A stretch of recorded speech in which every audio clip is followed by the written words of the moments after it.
This happened to an older cousin I'm close to. Some time ago, she had gone to a house party being hosted by a friend of hers. From what I understand, it was mostly a group of people where everyone knew each other in some capacity. We're talking about a spectrum of close family and friend relations. Well, once the party started picking up, people were a few drinks in and starting to loosen up, and the subject matter of a game arose. During this brainstorming, there was a woman present that my cousin knew very vaguely who suggested that since she was into tarot reading, she would give readings to anyone who was interested. Now, certain details are fuzzy, but the owner of the house, my cousin's actual friend that she knew, took her up on the offer. A group of people gathered in the kitchen, at the table, where the lady chose to do her reading. Apparently things went normal at first, the reading being nothing more than something you would read on some zodiac chart you'd find or in a magazine. And then the woman suddenly stopped talking about zodiac stuff and started telling very personal information about my cousin's friend to her. Talking about things that happened in her life, things that my cousin assumed had to be dark secrets because the more the woman revealed, the more angry and distressed my cousin's friend got. There was a point she started to yell at this woman, telling her to stop. The woman kept on going, looking as if something had taken control of her, compelling her to reveal all of this woman's dirty laundry. Finally, having enough, my cousin's friend left the room. At this point, the woman's reading stopped, but still seemed to be elsewhere mentally. Just sitting, staring straight ahead, while everyone was still trying to figure out what really just happened. My cousin's friend came back into the kitchen, this time brandishing a gun, pointing it right into the woman's face, egging her to keep going with the personal reading of her dark secret. Obviously, under the threat of being shot if she dared. At this point, some people began to leave, while a few tried to talk her down. However, even with a gun now pointed to her face, the woman just sat still like stone, completely expressionless. Suddenly, the lights in the house began flickering, but it was a clear night, nothing like a thunderstorm threatening a power outage or anything like that. Just as this was occurring, the owner of the house's dog, a very well-behaved and friendly Rottweiler, who had been quietly laying on the floor in his space the whole time, got up and began to bark, clearly agitated. It was barking at something down the hallway leading from the kitchen, where no one from the party was. Even though the lights were flickering, all the lights in the house were on, including one in the hallway. My cousin said she then saw a huge, shapeless shadow quickly come out of said hallway, sweep through the kitchen and out the entryway. It was at this point she decided enough was enough and left herself. She called for her husband to pick her up and said she waited outside on the curb until he came. Supposedly at some point things must have died down back inside because my cousin said her friends, the very one who was oh so ready to shoot someone in the face a few minutes earlier, kept trying to coax her along with others who were outside or leaving to come back inside the house, assuring them that she wasn't going to harm anyone. Unsurprisingly, no one took her up on the offer. Now, I just want to say that in spite of my faith, I'm not the kind of person who instantly demonizes anything like tarot cards or divination. I have respect for the practice and beliefs, actually acknowledging and admiring the seemingly forgotten history of these types of practices and beliefs in Christianity, so I want to put that out there. But I do believe strongly that sometimes trying to tap into forces you don't fully understand or respect, especially in what we view as just harmless little games or rituals, can lead to certain types of mischief or even darkness, seeing an opportunity to come through and wreak havoc before being forced back behind the veil.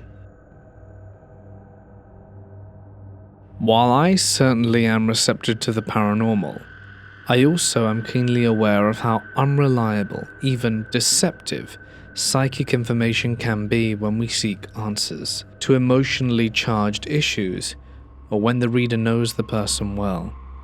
That's why, after my mum was diagnosed with dementia, I didn't bring the topic up with my psychic intuitive teacher, whose online classes I had been attending on and off for a few years, and with whom I'd had some personal readings. During one such personal reading, he asked me about my mum's health, describing symptoms like dementia.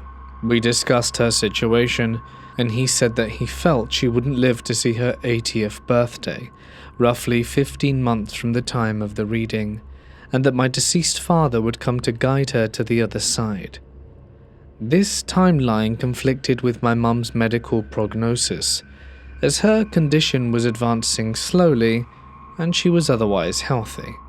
I shared the timeline prediction with my siblings, who were also receptive to the paranormal, but my brother, who is in the medical field, stated that it was very unlikely.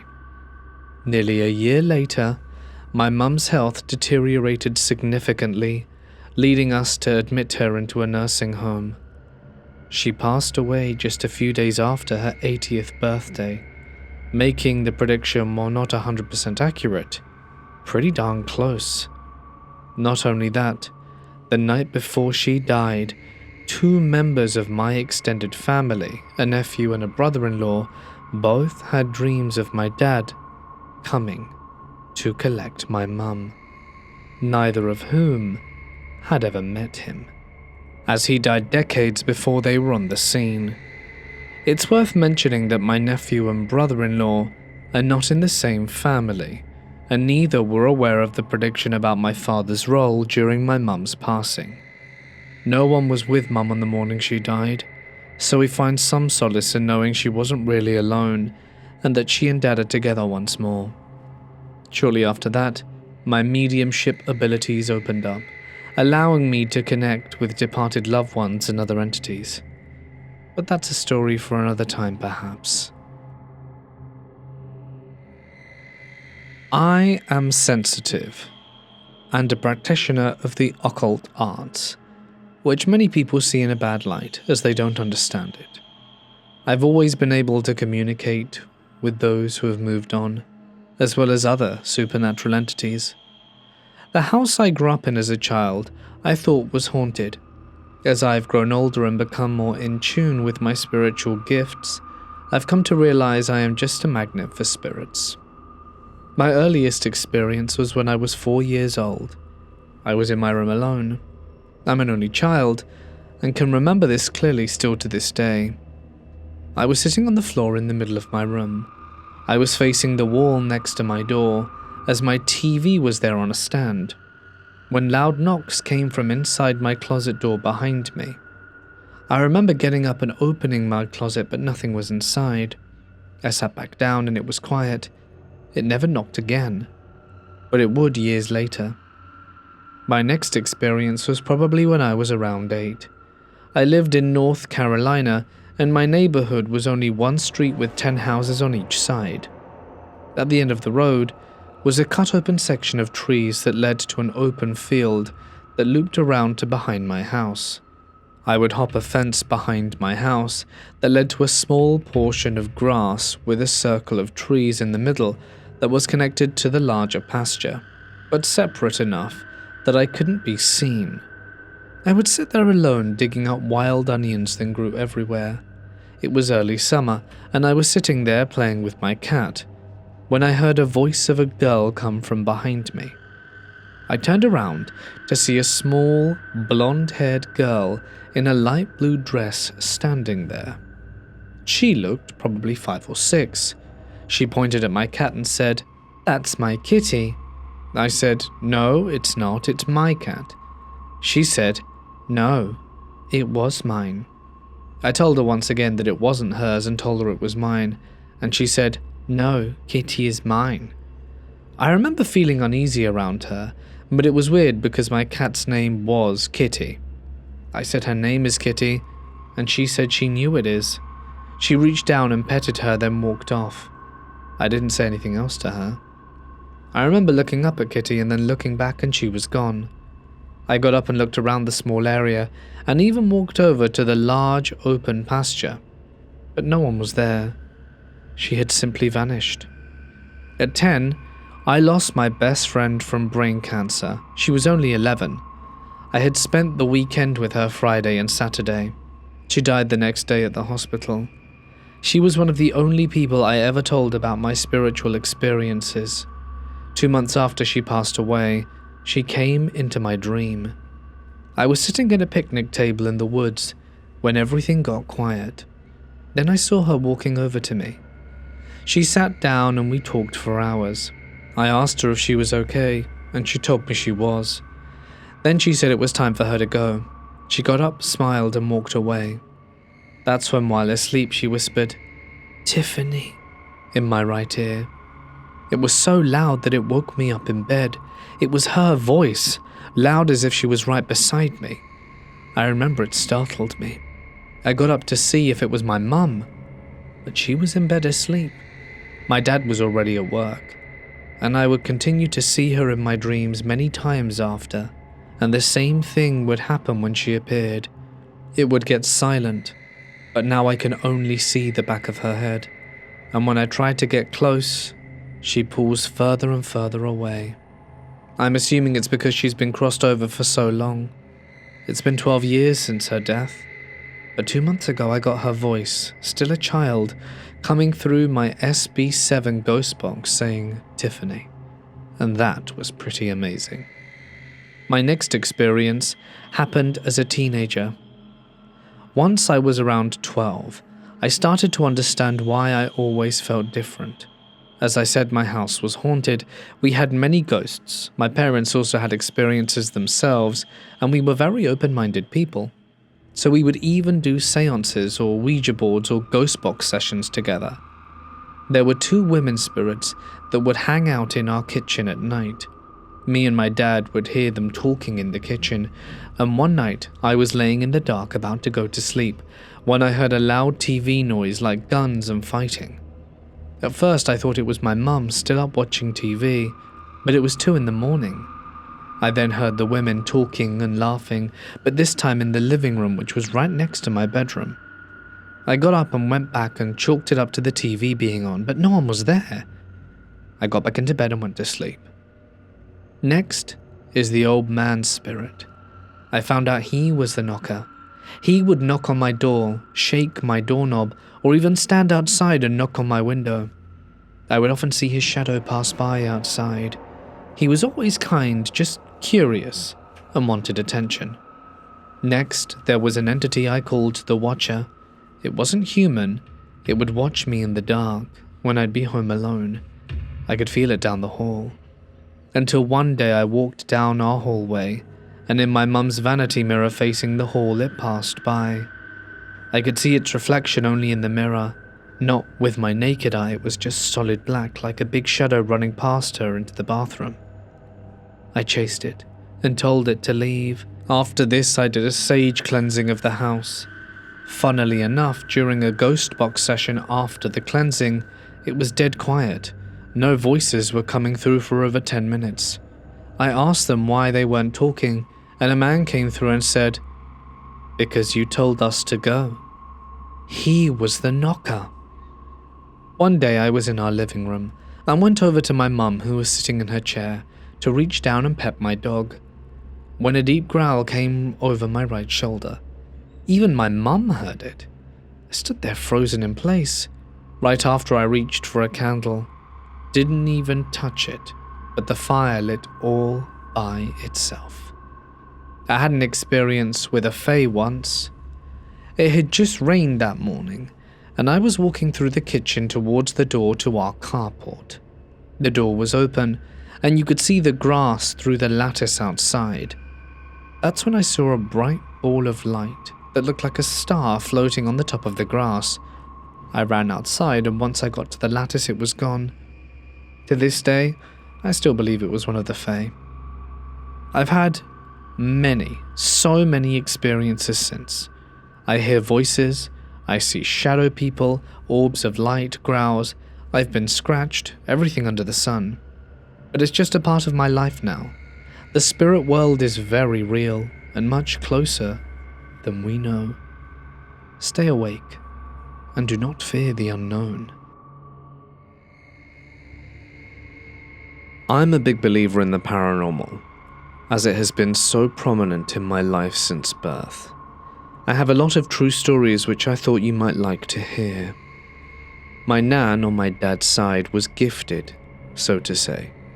She saw ghosts accurately and predicted multiple life-changing events for multiple family members and much, much more. When I was born, my nan was there, and she said two things to my mum.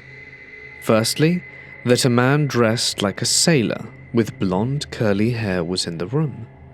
Little did she know she was perfectly describing my great-granddad, who had died many years before.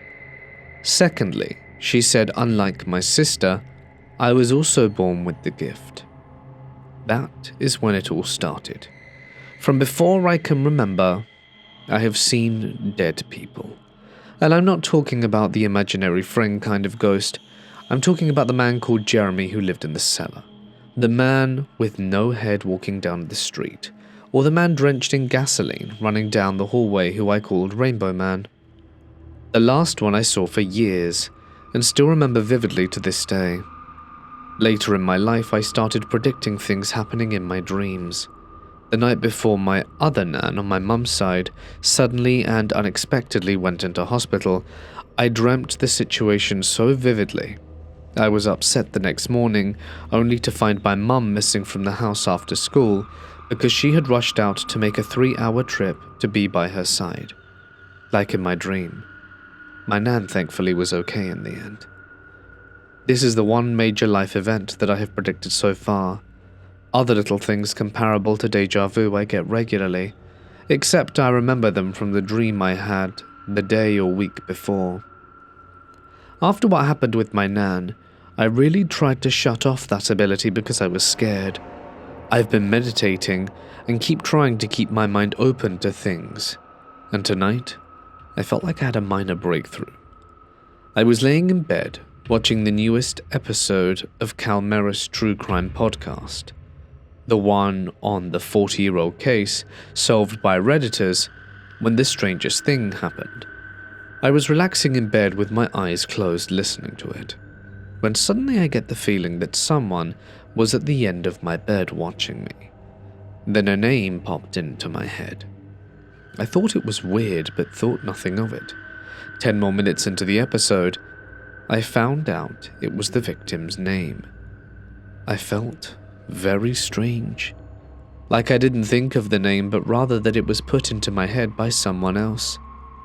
After the episode concluded, I put on a meditation video to go to sleep, when it happened again.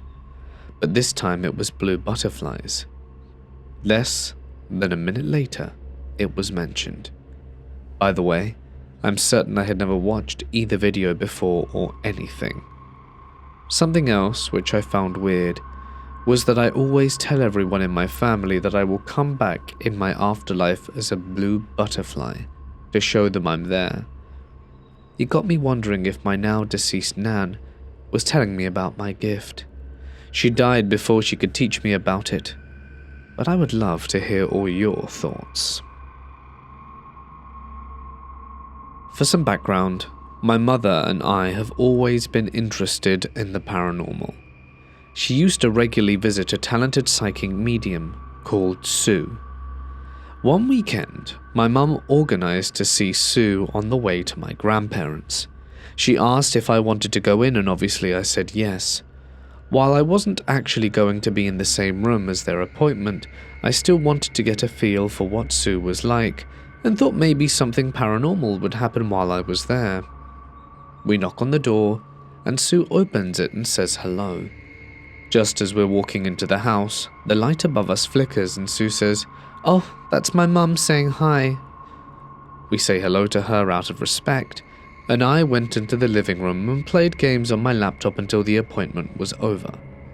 After a little chatter about how life was in general, we decided to leave and carry on with our journey. Just as we're exiting the house, the light flickers again. So again, Sue says, "That's my mum again saying goodbye." I couldn't believe it. I was so excited that this had happened. Mum told me after that Sue had had the wiring checked, changed the light bulb, and it still happened whenever she had visitors. I truly believe it was her mother greeting us. My granddad died 8 years ago, around the time of this writing. Fast forward to today, and I was wandering around the market with my roommate. There were lots of niche stores, and I happened to stumble upon a witchy-like stall that caught my eye. They were selling Ouija boards, spellbooks, and perfumes, and I got very excited when I found out they do psychic readings. I've always been interested in contacting the dead, especially since my granddad passed on. I would see his apparition occasionally in my dreams, but I never received anything physical. These days I've been thinking about him more often than usual, and I wasn't sure why. Out of curiosity, I went to the young girl at the counter and inquired about a medium reading. I took the business card she gave me and left. As my roommate and I continued our route through the market, we walked past the lady who was also in the store at the same time I was. She stopped me and asked if someone in my life passed away recently. I responded, "Not recently, but someone has died." She then said someone was following me. I tilted my head in confusion and she said, "It's your grandfather." I was in absolute shock that I almost forgot the important stuff she said afterwards. If anyone can piece together what she may have said or meant, please translate.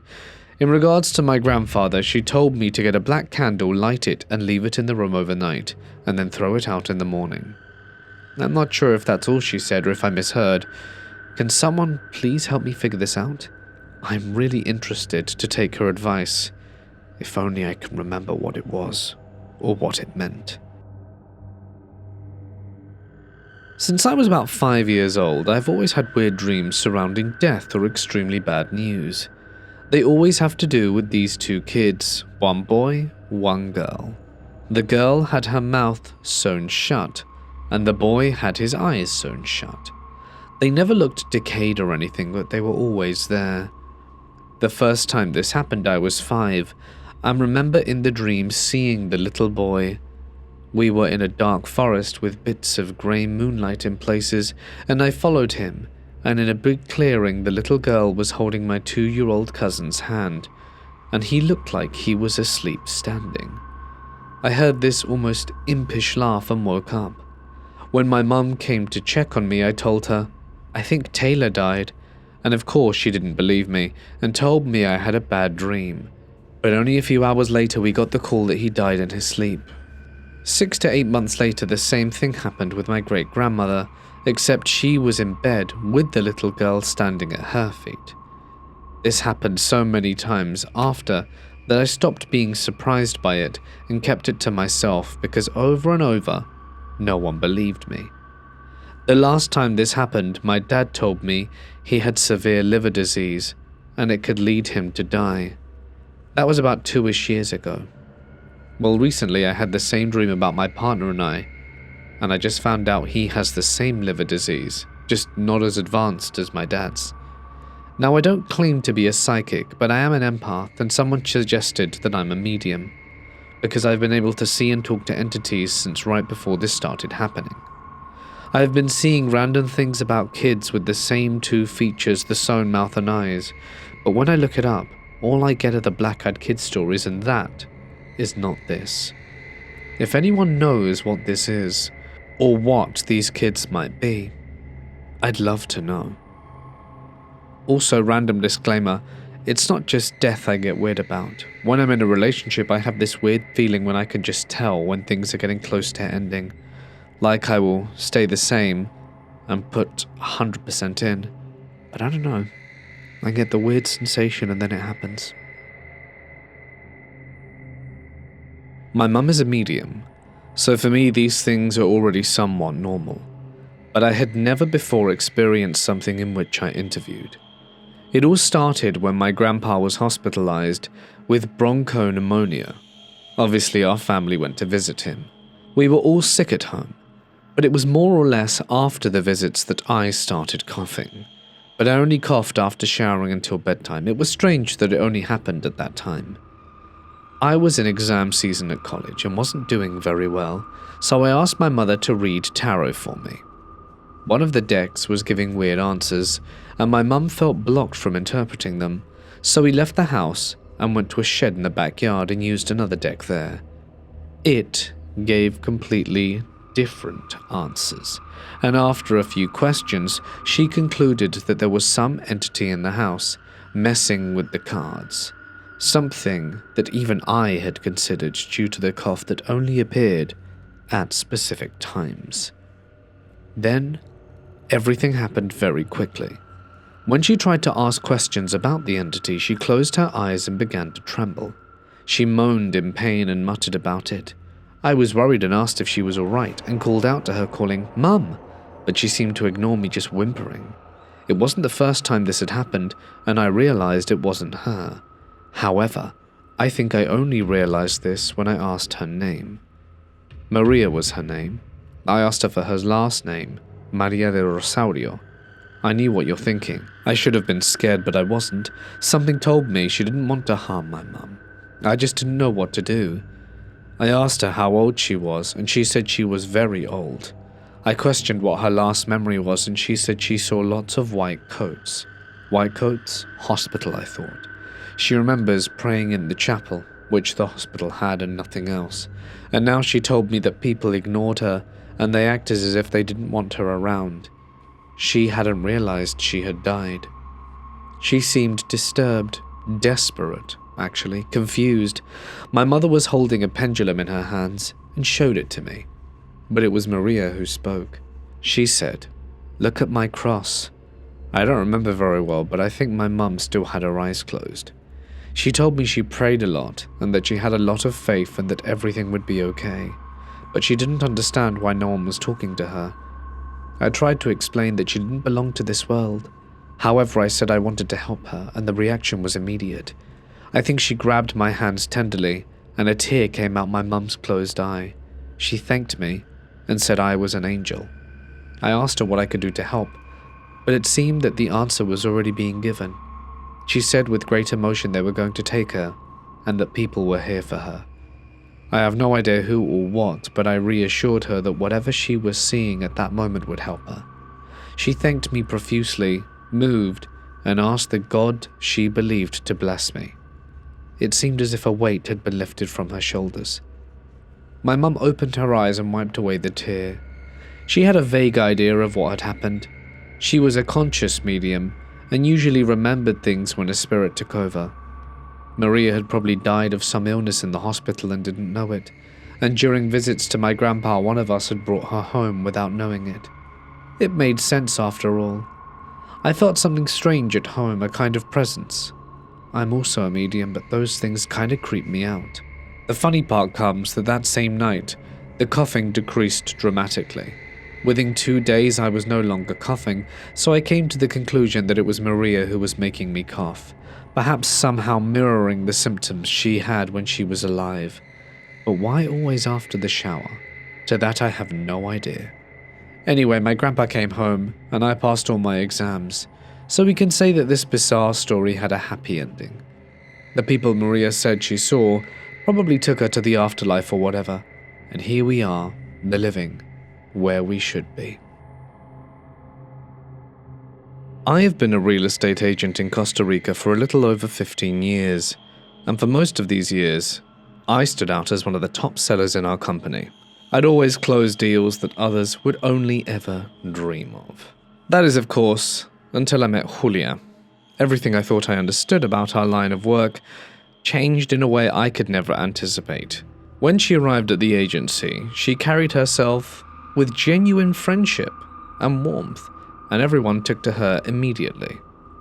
She possessed a rare gift of making clients feel instantly at ease with her, and her commissions began to stack up quickly, almost as quickly as mine.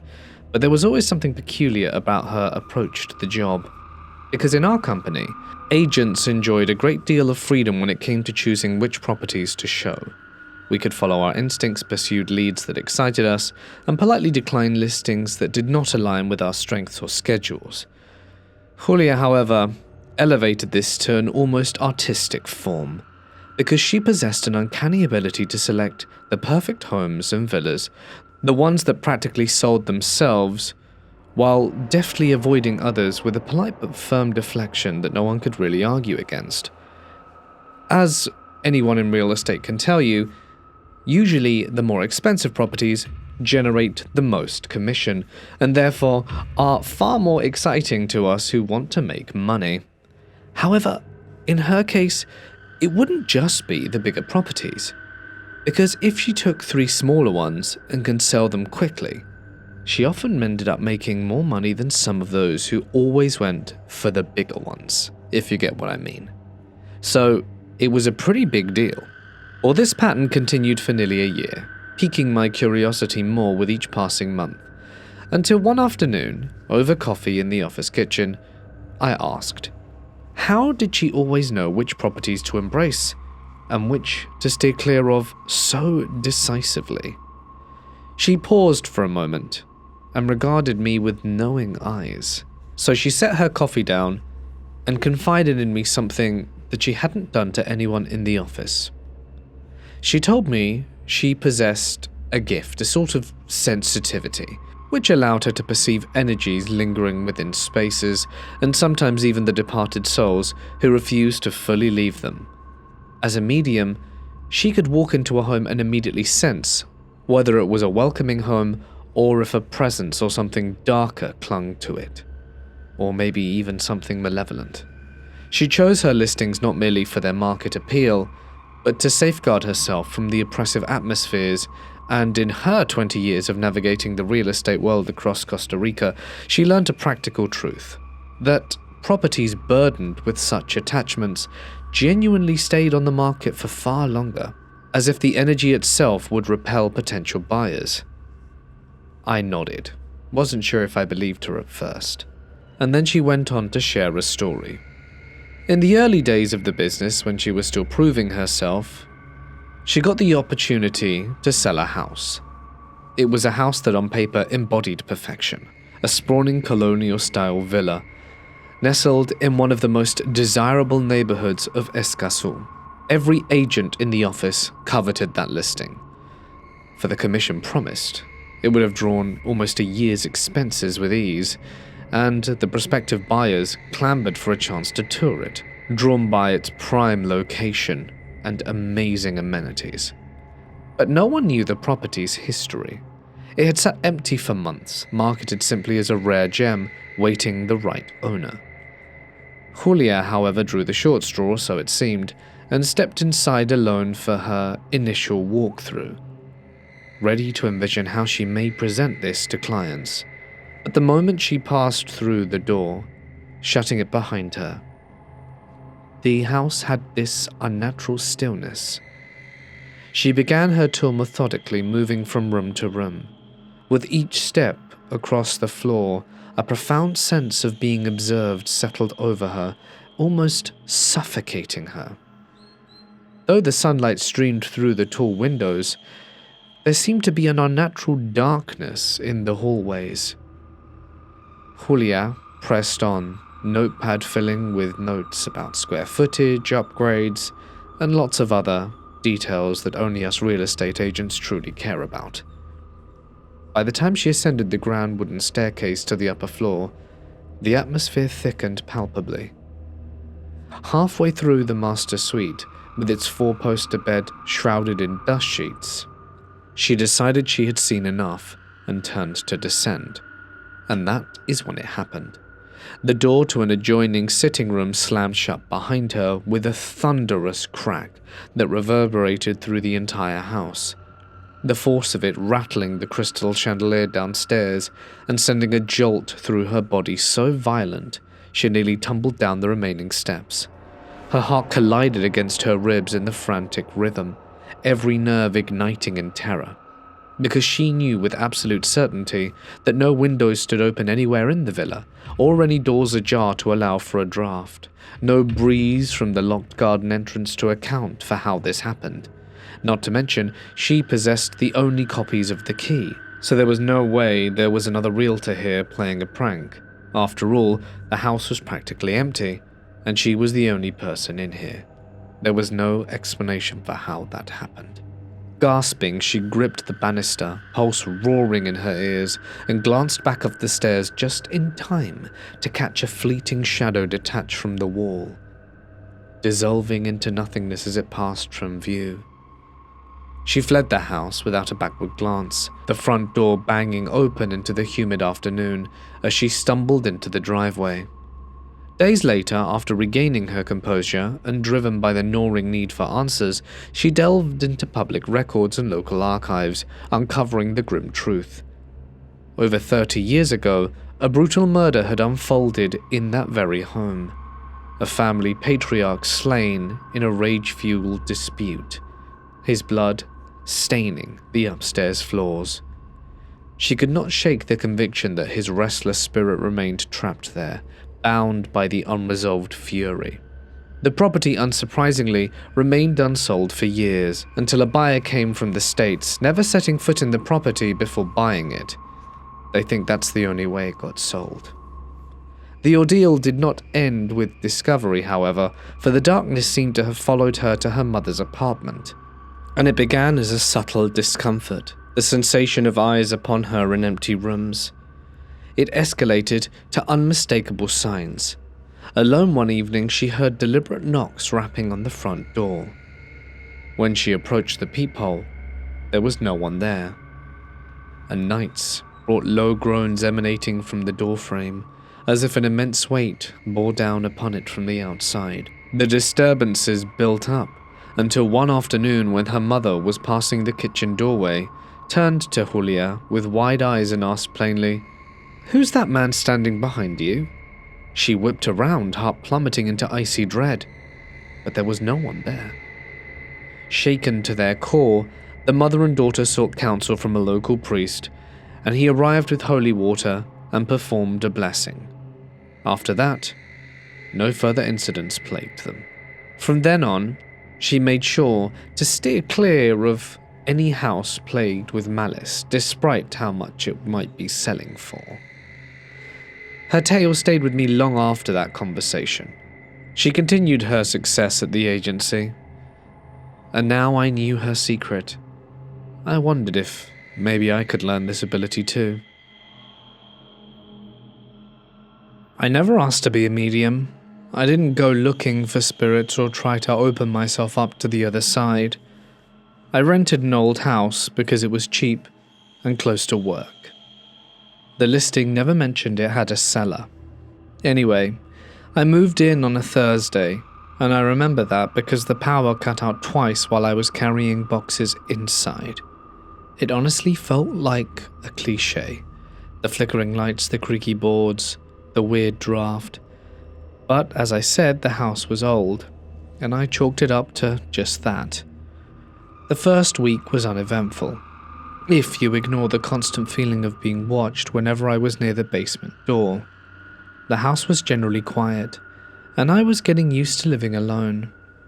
Well, one night as I was brushing my teeth and zoning out, a scene slammed into my mind. That's the only way I can describe it. It wasn't a dream or a memory, or a random intrusive thought. It was like watching a movie, but I was in it, in a way. I stood at the top of the cellar stairs looking down into the darkness, but in my mind, it was lit. There were people down there, a group of them surrounding someone. The victim had their back to me. I never saw their face, but the things they were doing to them was brutal, like it had happened over hours. I wasn't seeing through the victim's eyes, I was the observer, and somehow I knew, without being told, this was not just a nightmare. This happened here. I don't know how many people were involved, maybe 4 or 5, but the images kept repeating over the next few weeks, always from the same perspective, always the same muffled scream. I couldn't stop it. I couldn't change the angle or pause it. It was like whatever was here was trapped in the memory, and I was being forced to relive it every once in a while. Eventually, the images stopped coming so often. I think they knew I understood, and they dialed it back a bit. Well, that's when the rest of the weirdness started. At first, it was just the small stuff, light bulbs burning out way too fast, and drawers sliding open by themselves. But the worst was the music. See, I like electronic music, lo-fi, synthwave, dark ambient, stuff with atmosphere. I'd play it while I cleaned, cooked, or just existed in the house. My CD player would start skipping, then it stopped playing altogether. So I bought a new one, and it died within a month. I didn't make the connection until one day I played an old Billie Holiday record on a laptop just on a whim. Nothing happened. The room felt calmer somehow. Turns out my dead roommate didn't like modern noise, they preferred something smoother and slower. So I made a playlist just for them, jazz ballads and some 40s swing, and things between us settled in a sort of uneasy peace. Shortly after, I met Kyle. I hit it off with a mutual friend. He was smart, funny, and a little too intense sometimes, but we both had similar energy. And one night, after too many glasses of wine, he looked at me and asked, "So, do you believe in ghosts?" I laughed. "Dude, I live with one." Then he blinked and leaned in. "I share my body with two." I thought he was joking, but he wasn't, as according to Kyle, he has what he calls residents. One of them is named Buddy, a ghost from the 1920s who died under sketchy circumstances, and the other is not human. That second one Kyle doesn't talk about much.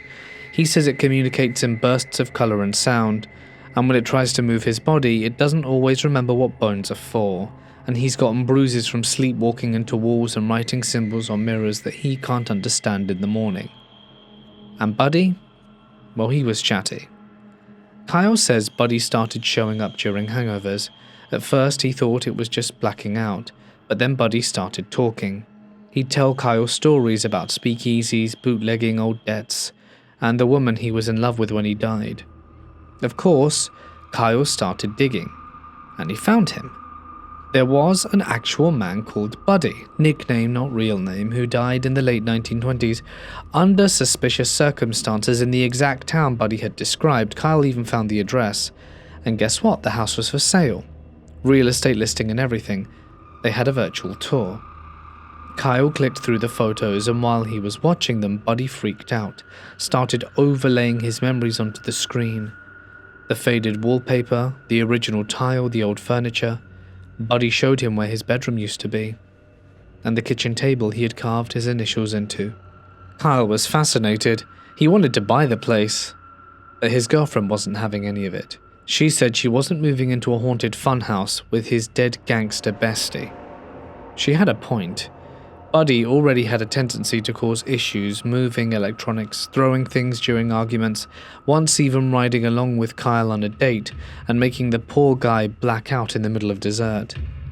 They know the house is nice, but they don't want to trigger the entity to perhaps recreate the misdeeds that led to his original death. Some years back, me, 17-year-old female at the time, and my three friends, Susie, Lisa, and Lucy, had this crazy encounter. Apparently Lucy, who was 19 at the time, moved to a new house and found a strange book in the attic that had details on how to throw tarot cards in order to see the future. The book was in Russian. She translated it and started playing with it. Lucy was BFFs with Susie, and Lisa was mine at the time. We were young then, and said, why not? Thing is, you would get a deck of cards that are meant to be used only for this and nothing else. Keep them closed in a scarf or in a secluded space, and then only the person allowed to touch them was the one that wanted the reading, and the handler. There was something about mixing energies in the book. Then they are to be closed and stored again. Every card has its own meaning, and they had a paper that wrote what every one means and how you should pick the cards. You picked 6 of them, and you would get to answer 3 questions. You could do it 1 time every day for every person, or the reading would be wrong, and the only people in the round had to be the handler and the client. If you wanted the cards destroyed, you had to burn them, as nothing else worked. The book also mentioned that if you get, you must give too. Lucy briefly mentioned it, but none of us paid attention because we didn't believe in the paranormal at that point. So Lucy starts doing the reading. She and Susie would often have clients that wanted to see their future to be read. There was no money involved, it was just teen drama. Like, does my boyfriend cheat on me? Or does my ex want me back? The thing is, the readings were actually true, and people kept piling up for readings. After it worked twice for me in a row, I felt anxious and something lurking around me at all times. I freaked out and told them I didn't want a reading anymore. They wanted to teach me how to do it, but I was scared and chose not to. The feeling dissipated after some time, and I wonder if it was just my anxiety drifting away, or the fact I had religion. I can't say for sure. After some time, Lucy called us frantic and told us that her cross that she wore since she was a child was now burning her. She came to Susie's place where we were chilling and showed us her burn mark, one in her neck and one on her fingers. She was holding it while it was burning her fingers to show us. When I touched it, there was no burn. She freaks out and burns her cards with us in Susie's backyard. This happened after some time when she already taught Susie and Lisa how to read themselves with the same technique but using their own deck of cards. Now Susie was the odd one out in our group, the only one being Albanian who wasn't baptized and didn't believe in God at all. She brushed off our worries, and when we asked if something felt off, insisting everything was perfectly normal for her, and kept right on throwing those tarot cards like it was no big deal. The rest of us had already ditched or burned ours after our freaky encounter, but Susie, she powered through, flipping cards all night after night without a hint of the dread that we felt. One evening, though, she calls me in a panic. "Come over, help me burn these damn things," and I rushed to her place, pressing for details. She told me that she'd woken up in the dead of night to this tiny, glowing creature hovering by her bed, all cute and sparkly. Mesmerized, she reached out to grab it, but it darted away, zipping straight through her front door. Heart pounding, she flung the door open and there it went, fluttering across the street to the playground right outside her apartment. It landed on top of the little playhouse structure, the only one with poles, slides, and that high roof that kids climb on, and it was perched there waiting. Something deep inside her urged to follow. A pull she couldn't shake, drawing her bare foot into the dark playground, but the second her foot touched the floor, the spell broke, and that sweet little thing was no longer cute. It wanted her up there, climbing those poles to the roof, just so that it could shove her off to her death. Nausea hit her like a wave, and she bolted back inside, yanked open her drawer and grabbed her tarot deck, and chucked it straight into the trash, slamming the drawer shut. Anything to break the connection.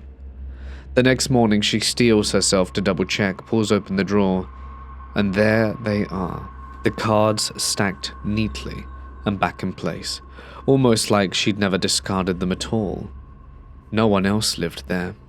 There is no logical explanation for how that happened. Freaked out beyond words, she snatched them up.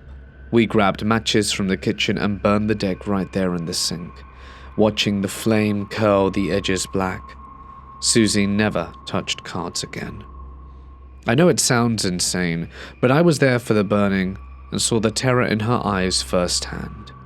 Most tarot horror stories feel bogus, but this one I'll never forget. Why did each of us get hit differently? Lucy saw nothing safe in her faith. Lisa had that one nightmare. Susie, the non-believer, the wildest of all, a deadly fairy trap.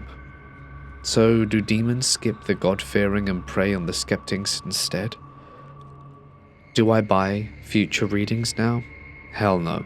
I stayed far away from tarot for years, and I warn everyone else, whatever you believe, those cards open a doorway to something that I'm sure most of you would rather not be a part of. I recently had a mimic experience and talked about it with my landlord. He's into the paranormal, so he became interested and kept asking me for more details. In his younger days, he practiced astral projection and dabbled in the occult. Surprisingly, he said he has a mimic experience himself in the house. He suggested I try the Spirit Talker app. His results were mixed, and he wasn't sure what to make of them. He feels I'll have a better experience because of my intuition and sensitivity to the paranormal. To him, sometimes it seemed random, but other times it seemed like real communication, such as responding to "What's your name?" with a name even though the app had no microphone access. It also brought up kitchen-specific appliances while he was in the kitchen, which made things feel real. I will be honest, I'm very wary of these apps. I understand and respect the idea that spirits could manipulate energy and frequency, but expecting them to map frequencies and follow an app's internal codex feels unrealistic. Spiritual entities would have to work with a map and a predefined word and a frequency repository. It's like asking someone to speak a language they do not know. We assume spirit entities are omniscient by insisting they interact through a specific app. Even if the technology were based on real EMF data and not random word generator, the chances of success would still be limited. Still, because my landlord insisted I tried Spirit Talker app, it was a paid app and I used it on his device. Here's how it went. Before I started, I did the following. Did a protective visualization, invited only benevolent entities to engage, set firm rules against physical verification or instructions from their side, and turned on airplane mode to make sure the app had no microphone access. What followed are highlights only. Me. If there's anyone here, I'm giving you space to communicate. The app claims to use EMF and other sensors to help you communicate. You may use it to communicate with me. When I ask for their names, the Spirit app gives the following: Edgar, Lisa, Geraldine, Mary Ann. Welcome and thank you for speaking with me. I'm glad you responded with your names. I am Fawn. I then repeated the rules, and it responded with, Understood. At this point I felt conflicted. I went in with no expectation, but it did not feel completely random. There seemed to be some level of coherence, but still something bothered me. I'm from South Asia. While there is a large Christian population here, it felt unlikely that every entity would have Western names. We went back and forth for a while. They claimed to be from the 1800s and kept mentioning doctors in an attic. Houses here do not have attics. That also felt very Western coded, and I stopped the session after about an hour. My overall thoughts are mixed. I did not get to interact with the mimic, which was the whole point of the app, aside from some eerily convenient timing that made it feel like a conversation. I still need to read like a random word generator when looking at the whole conversation. They never acknowledged my country, their place of origin, or anything specific that could confirm a genuine exchange. I would not recommend the app for a tool for real spirit communication, and I'm unsure if I'll try it again. Hey guys, it's Mort here, and thank you so much for listening. I hope you've enjoyed tonight's medium stories. If of course you did, you can let me know down below. Your thoughts and comments really do go an awful long way. Thank you all so much for being here. I hope you will join me again tomorrow for day 3 of Paranormal Week, which is going to be haunted houses. No, it's no April Fool's joke. I will see you there. Alright then. I'd like to give one final thank you, as always, to my members and patrons whose names can be seen on screen for their continued support for the channel.